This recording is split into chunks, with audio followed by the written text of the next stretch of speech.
Ipinda ni miongoni mwa kata 33 za wilaya ya Kyela ambayo haikuwa na huduma ya uhakika wa maji safi na salama. Kata ya Ipinda ilikuwa na mradi wa maji Kanga Group uliokamilika mwaka 1980. Kutokana na ongezeko la watu ikasababisha kubuni mradi wa uboreshaji na upanuzi ili kukidhi ongezeko hilo. Mradi wa uboreshaji na upanuzi wa huduma ya maji Ipinda uliibuliwa na kusanifiwa na Mamlaka ya Maji Safi na Usafi wa Mazingira Kyela Kasumulu katika mwaka wa fedha 2022-2023, kiongozi wa mbio za Mwenge wa Uhuru kitaifa 2025. Mradi huu unatekelezwa kwa fedha za mfuko wa taifa wa maji kwa gharama ya shilingi milioni 705,240,738 bila senti. Mpaka sasa mkandarasi ameshalipwa hati mbili za malipo zenye thamani ya shilingi milioni 222,174,648 bila senti, sawa na 32% ya gharama ya mkataba. Ukarabati wa matenki mawili ya maji yenye lita 90,000 kila moja imekamilika kwa 100%. Ukarabati wa bomba kuu la Ipinda Tenende imekamilika kwa 90%. Ununuzi na ufungaji wa dira zimeagizwa.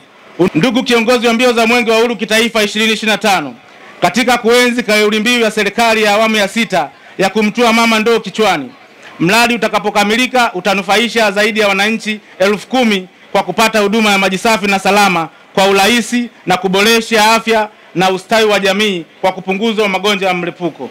Aidha, mradi huu utachochea maendeleo ya kiuchumi na kijamii kwa wananchi wa kata ya Ipinda na maeneo ya jirani.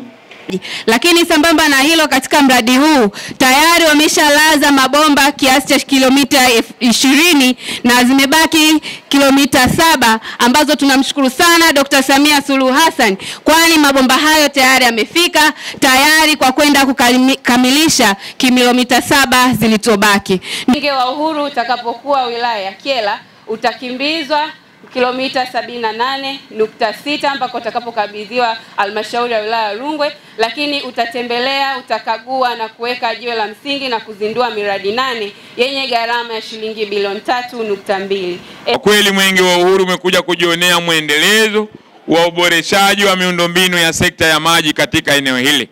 Kwa kweli tumejionea mambo makubwa na ni mazuri yaliyojenga imani kwa wananchi, kwa wenzetu ambao wana jukumu la kusimamia maji safi na salama, ikiwemo mamlaka yetu ya maji ya jiji la Mbeya kwa maana Mbeya USA pamoja na RUWASA. Naomba tuwapigieni makofi mengi sana. Nina imani ya kwamba leo hii Rais wetu Daktari Samia Suluhu Hassan anayo kila sababu ya kujivunia juu ya upelekaji wa usambazaji wa maji ndani ya vijiji na miji. Naomba tujipigieni makofi mengi sana. Leo hii hiki ambacho tumekiona mahala hapa, tumeenda kuonesha imani kubwa kwa wananchi katika eneo hili. Ni imani yangu wananchi wa Ipinda na wananchi wa wilaya hii kwa ujumla, kwa kweli wanaendelea kujionea faraja kupitia miundombinu ya maji. Ni jukumu la kila mwananchi wa Ipinda kuthamini na kulinda miundombinu ya maji. Binafsi, taarifa ambayo imewasilishwa hapa na documentary ambayo nimeenda kuikagua, kwa kweli imeonyesha wapi tulipokuwa, wapi tulipo na wapi tunapoelekea kupitia miundombinu ya maji.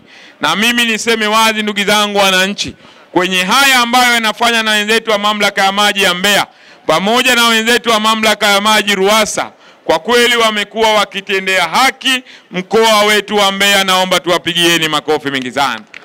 Wengi hawakutaraji leo hii kwa ndani ya wilaya yetu na eneo la Ipinda kungelikuwa na miundombinu ya maji safi na salama. Lakini leo hii wenzetu wa mamlaka hawa wa maji, unapowaambia maji safi na salama, wao wanakuambia maji ni mwa. Naomba pigeni makofi mengi sana. Dr. Samia oye!